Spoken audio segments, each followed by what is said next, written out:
네, 오늘 주신 하나님 말씀은 사도행전 9장 17절부터 22절 말씀까지 말씀을 교도하겠습니다. 제가 소유한 성경은 사도행전 9장 202페이지가 되겠습니다.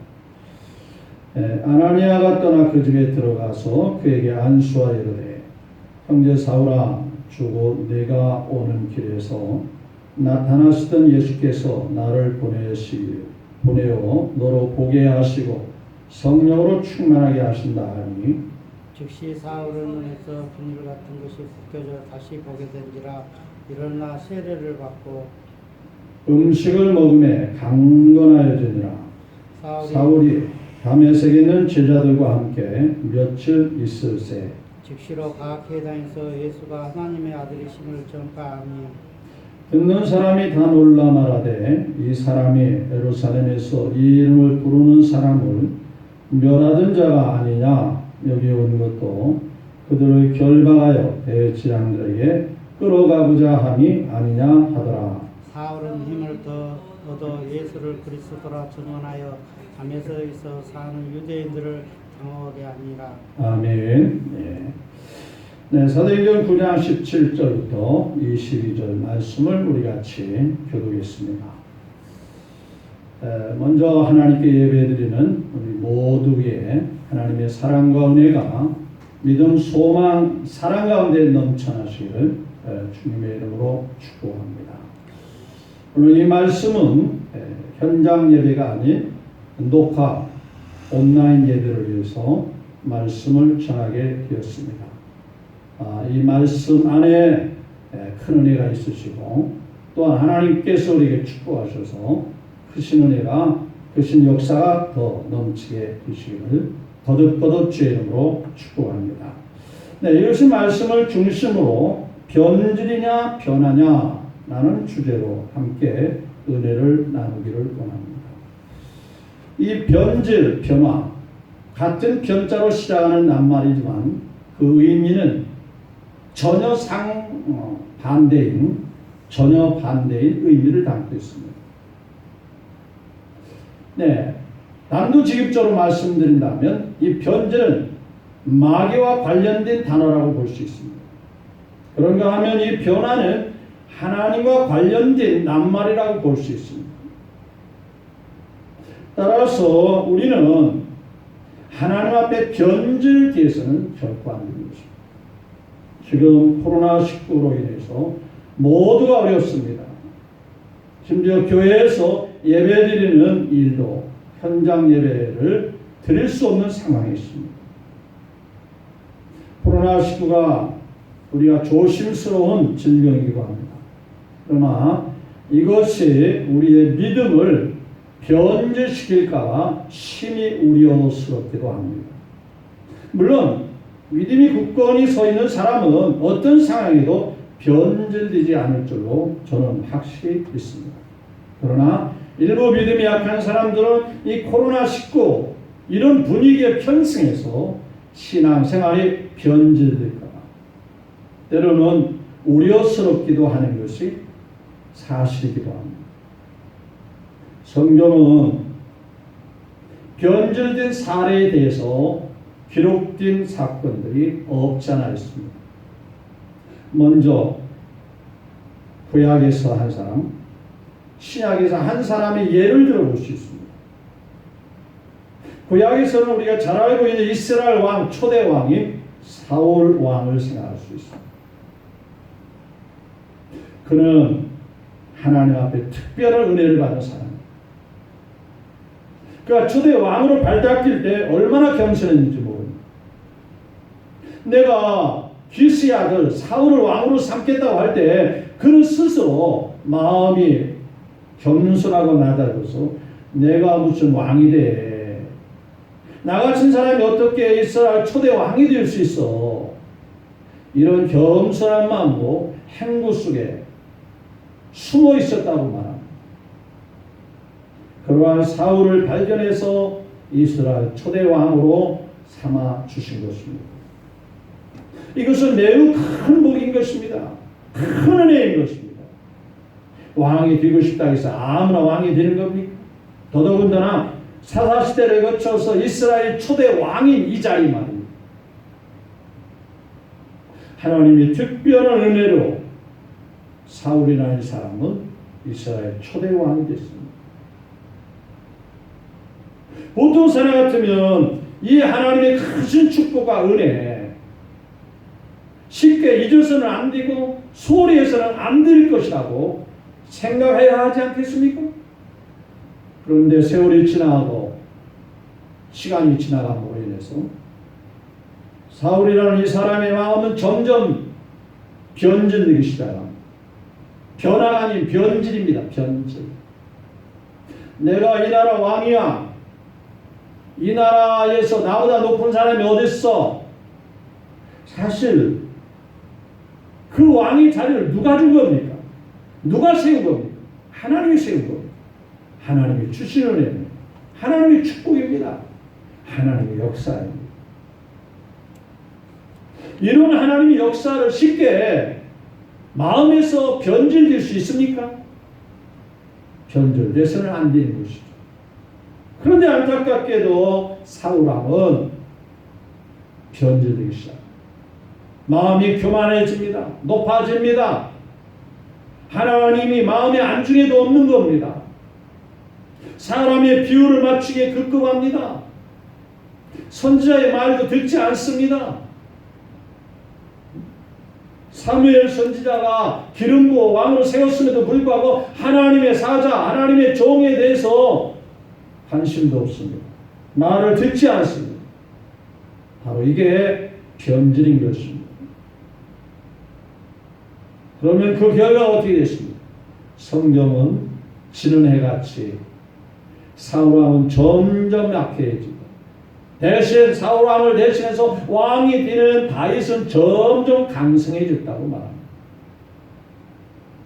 사울왕의 마지막은 어떻게 마치는 겁니까? 비참한 최후를 마쳤습니다. 아니 자신만 그렇게 비참한 최후를 맞이한 게 아닙니다. 가문이 몰락하는 것입니다. 하나님의 특별한 은혜를 이렇게 변질시키니 하나님께도 버림을 받게 되고 하나님 앞에도 정말 있어서는 안 되는 결과를 가져오게 됩니다. 이것이 바로 변질인 것입니다. 우리는 변질되면 안 됩니다. 변질돼서는 안 됩니다. 성경은 정말 하나님이 원하는 변화지 변질이 아닌 것입니다. 신약 성경에는 가룟 유다가 등장합니다. 잘 알다시피 가룟 유다 12 제자 아닙니까? 예수님께서 택해준 12 제자.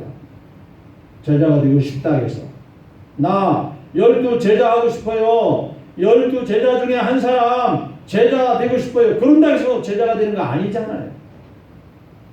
특별한 은혜입니다. 특별한 역사입니다. 특별한 주님의 사랑입니다. 절대로 변질돼서는 아니 되는 그 자리입니다.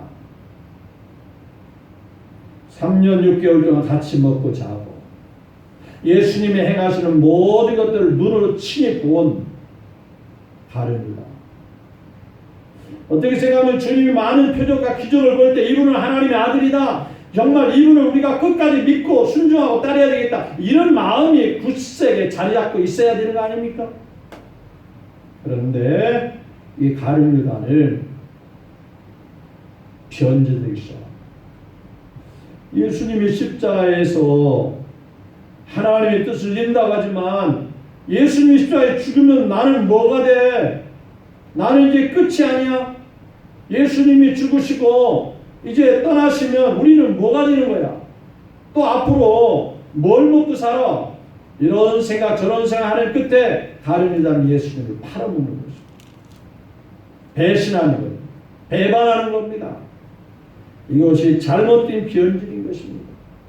신앙은 변질돼서는 안 됩니다. 아니 예수님을 제대로 만난 사람이라면 예수님이 누군 줄을 아는 사람이라면 절대로 변질될 수가 없어요. 변질돼서도 아니 되는 것입니다. 그런데 오늘날 교회 안에서도 이렇게 가룟이다 같이 변질될 사람이 없잖아. 있을 수도 있다는 얘기예요. 있어서는 안 되는 일인데 말이에요. 오늘 본문 말씀은 바울에 대한 기사가 기록된 것입니다. 사울이 변하여 바울이 되는 그 장면을 소개하는 말씀인 것입니다. 우리가 잘 알다시피 사울이라는 사람이 어떤 사람입니다. 해서는 안 된 일을 자기 업으로 삼듯이 했던 사울입니다. 예루살렘 교회를 박살내 스데반 집사를 죽이는 일에 누구나 앞장서서 주동적인 역할을 했던 사람, 사울인 것입니다. 그것이 자기 삶의 자부심이고 자기 삶의 목적이라고 생각했습니다. 아니, 예수 믿는 사람이 자기에게 해를 끼쳤습니까? 손해를 줬습니까? 자기에게 무슨 불이익을 줬습니까? 욕을 합니까? 그렇지 않았음에도 불구하고 사울은 열리를 제껴놓고 교회와 성도들을 박해하는 일에 앞장섰습니다. 오늘 본문 말씀의 배경도 바로 예수 믿는 사람을 괴롭히고 붙잡아다가 감옥에 가두려고 다메섹으로 간 거 아닙니까? 해서는 안 될 일을 하는 이 사울이었습니다. 그런데 이 사울에게 부활하신 주님이 나타나셨습니다. 내가 주님이라면 너 못된 놈, 너 나쁜 놈, 내가 뭘 너에게 해를 끼쳤기에 네가 내 믿는 사람을, 나 믿는 사람을 나를 괴롭히느냐? 그런데 우리 예수님은 그 사울을 감쌉니다. 사랑해 줍니다. 보듬어 줍니다. 구원시켜 줍니다. 생명의 주님이 오히려 택한 그릇이라고 위로의 말씀을 주십니다. 이것이 바로 우리가 믿는 예수님이십니다. 우리가 잘못했음에도 불구하고 부족함에도 불구하고 연약함에도 보듬어 주시는 예수님. 이로 인해서 사울은 어떻게 변화됩니까? 바울로 변화됩니다. 오늘 본문 말씀의 배경도 이 사울이 바울로 변화되면서 즉시로 그 자리에서 예수님은 그리스도라고 전도하는, 증언하는 삶으로 바뀌어집니다. 누가 그렇게 하라고 타일렀습니까? 그렇게 하라고 등 떠밀렸습니까? 그렇게 하라고 누가 시켰습니까? 아닙니다. 예수님을 만나고 보니까, 그 사랑을 내가 받고 보니까 그 사랑, 그 은혜를 전하지 않을 수가 없었던 겁니다. 그래서 사울이 변하여 바울로 변화된 것입니다. 이와 같은 변화는 매우 아름다운 것입니다. 하나님이 원하시고 바라시는 그런 소원인 것입니다. 육의 사람이 영의 사람으로 변화되는 것, 마귀의 사람이 하나님의 사람으로 변화되는 것, 세상 사람이 믿음의 사람으로 변화됩니다. 죄인이 의인으로 변화됩니다. 바로 하나님이 원하는 소원입니다. 오늘 우리는 점점점 변화되어 믿음의 사람으로, 영의 사람으로, 말씀의 사람으로 변화되어야 하는 것입니다. 왜? 하나님이 그것을 원하십니다. 성경은 변화된 사람의 역사입니다. 변화된 삶의 역사를 기록해 놨습니다. 과거 한때 육의 사람이었던 사람들이 이제는 예수님을 만나고 하나님을 만나서 영의 사람으로 하나님의 쓰임받는 일꾼으로 변화되는 것입니다. 잘 알고 있듯이 베드로가 어부 아니었습니까? 육의 사람, 세상 삶을 위해서 목표를 향해 다림질치는 이 베드로 어부, 그러한 사람이 예수님을 통해서 변화되었습니다. 이제는 사람을 향로 믿음의 사람으로 예수님의 수제자로서 예수님을 증거하는 영의 사람으로 변화되는 거예요. 이런 변화하는 것입니다. 니고데모가 변화됐습니다. 수가상의 여인이 변화됐습니다. 이렇게 변화되기를 주님은 원하시는 거예요. 그런데 오늘날 교회 안에 있는 사람들 중에는 예수님을 제대로 못 만나서 그런지 믿음이 약해서 그런지 변화가 아닌 변질되는 사람이 혹 있을 수 있다고 하는 사실에 우려를 금치 못한 안타깝게 그지없는 것입니다. 정말 저는 이 코로나로 인해서 기도 시간이 줄어듭니다. 예배 시간이 줄어듭니다. 모이는 시간이 줄어듭니다. 정녕 그러다가 보면 신앙이 변질될까 봐 심히 우려하는 것입니다. 물론 우리 평화교회 식구들은 그렇게 되지 않기를 저는 간절히 소원하고 배후에서 기도합니다. 절대로 변질되지 아니할 줄로 믿습니다. 성경은 변화되기를 원하십니다. 내려오는 이야기 중에 이런 이야기가 있습니다. 어느 집사님 부부가 신실한 신앙생활을 하는데 어느 날 목사님 사모님이 그 집사님 집에 신방 예배를 드리게 됐습니다. 목사님 사모님 신방 예배에서 잘 예배 마치고 대접하기 위해서 미리 음식도 준비하고 성신에 서있고 식사 대접을 위해서 준비를 했습니다. 예배가 마치고 이제 준비한 음식을 대접하는 것입니다. 그런데 독특하게도 목사님 상에 목사님 밥그릇에 녹그릇에 든 반짝반짝 빛나는 얼굴이 비칠 정도로 빛나는 녹그릇에 또 국그릇에 밥과 국을 텄습니다. 그리고 두 부부가 서로 얼굴을 보면서 웃고 있었습니다. 목사님 사모님은 겸언쩍어서 물었습니다. 아니 우리가 무슨 실수라도 했습니까? 우리가 뭐 잘못된 거 있습니까? 왜 웃습니까?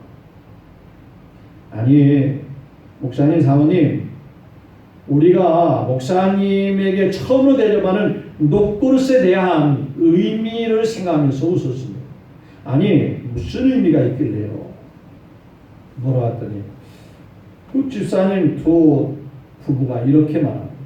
실은 이 밥그릇과 녹그릇은 우리 집안에 예전에 굴러다니던 놋요강이었습니다. 천덕꾸러기 같이 집안 이구석 저구석에 굴러다니는 놋요강이었습니다.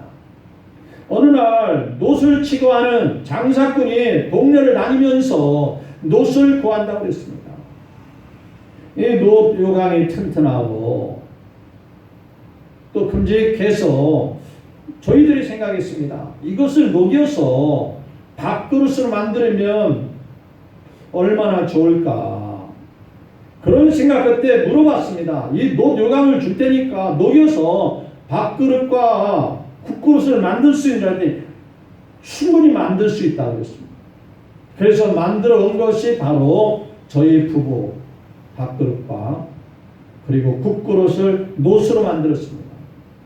보니까 너무 빛이 나고 깨끗하고 값어치가 있어. 그래서 우리 목사님 사모님 신방 오면 식사 대접할 때 처음으로 대접하겠다고 잘 보관했다가 바로 지금 이 시간에 목사님 사모님을 대접하는 것입니다. 과거에 놋유광했던 이것이 아주 목사님을 대접하는 귀한 주님의 사자 목사님과 사모님을 대접하기 위해서 처음으로 대접하는 이걸 생각해서 저희가 웃었습니다. 그때 목사님께서 빙그레 웃으면서 실은 우리가 하나님 앞에도 다 그런 존재입니다.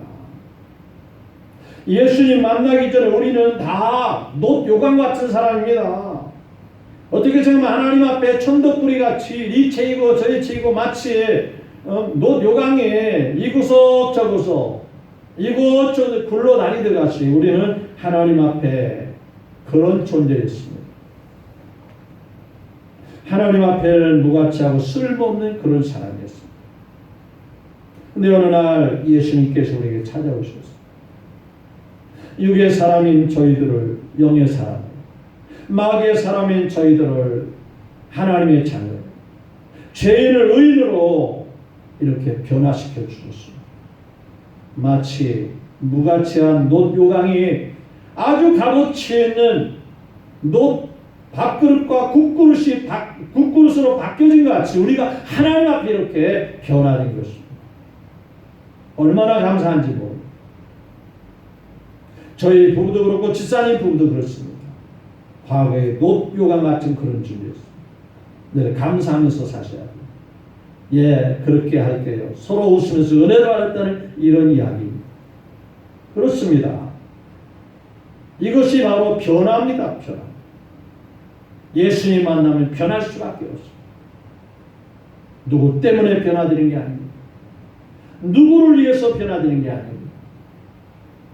내가 그 가치를 알고 그 은혜를 알고 사랑을 알면 변화될 수밖에 없는 것입니다. 다시 본문으로 돌아와서 사울이 바울로 변화됐습니다. 2, 3일이 지나고 난 다음에 이 사울은 즉시로 예수 그리스도를 증거하는 전도자로서 삶이 바뀌어집니다. 22절에 보면 사울은 힘을 더어도 예수를 그리스도라 증언하여 다메섹에 사는 유대인들을 당혹하게 하니라 라고 말씀했습니다. 무슨 얘기입니까?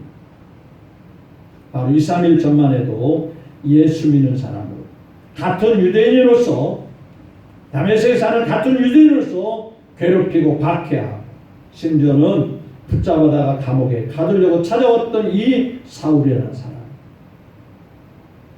어떻게 2, 3일 후인 바로 즉시로 예수님을 증거하는 증인으로서 바뀌어졌느냐는 것. 이것이 바로 변화인 것입니다. 사람들은 이해할 수 없을 겁니다. 사람들은 이 바울의 삶을 전혀 예측하지 못했을 겁니다. 그런데 예수님을 제대로 만난 사람은 이렇게 변화된 것입니다. 변화하지 말라기도 변화된 것입니다. 성경은 끊임없이 변화된 사람의 삶을 기록하고 있습니다. 수많은 사람들이 영의 삶으로 바뀌어질 때 하나님 앞에 귀하게 쓰임을 받게 되는 것입니다. 저는 이 말씀을 준비하는 이유가, 이 말씀을 전할 수밖에 없는 이유가 지금 교회가 매우 어렵습니다. 모이는 횟수가 점점 줄어들고 있습니다. 물론 코로나19라고 하는 전염병 여파도 있습니다. 그런데 이런 분위기에 틈타서 모이기를 꺼리는 사람들이 점점 이러한 분위기에 편승해서 있는 믿음까지 변질되어 있습니다. 신앙이 내려앉을까 봐 심히 우려스러운 것입니다. 우리 평안교회 식구는 영의 사람이 영의 삶으로 변하고 조금 충성한 사람이 더 많이 충성한 사람으로 변합니다. 한 달란트 받은 자가 타락한 것이 아니라 2달란트, 5달란트 받은 자가 충성했다 해서 더 많은 것을 받아 하나님 앞에 영광을 누리는 이와 같은 변화, 그런 변화의 삶이 있기를 저는 소망하는 것입니다. 그렇게 되기를 예수님의 이름으로 축복합니다. 기도하겠습니다. 좋으신 하나님 감사합니다. 사울이 변하여 바울로 변하니 예수님을 믿는 사람을 괴롭혔던 사울이 예수님을 증거하는 바울로 변하게 됐습니다. 우리는 하나님 앞에 점점 영의 사람으로 능력의 사람으로 변화돼서 하나님 앞에 합당히 쓰임받고 하나님께 영광만을 돌리는 우리 모두가 되게 하옵소서. 영광의 자리인 제자의 자리에서 예수님을 바라보는 가룟유다 같은 그러한 전철을 받지 아니하고 우리는 믿음의 사람으로 변화돼서 끝까지 충성하고 끝까지 찾아 칭찬받는 삶이 되게 하여 주시옵소서. 우리 구주 예수님의 이름으로 기도하옵나이다.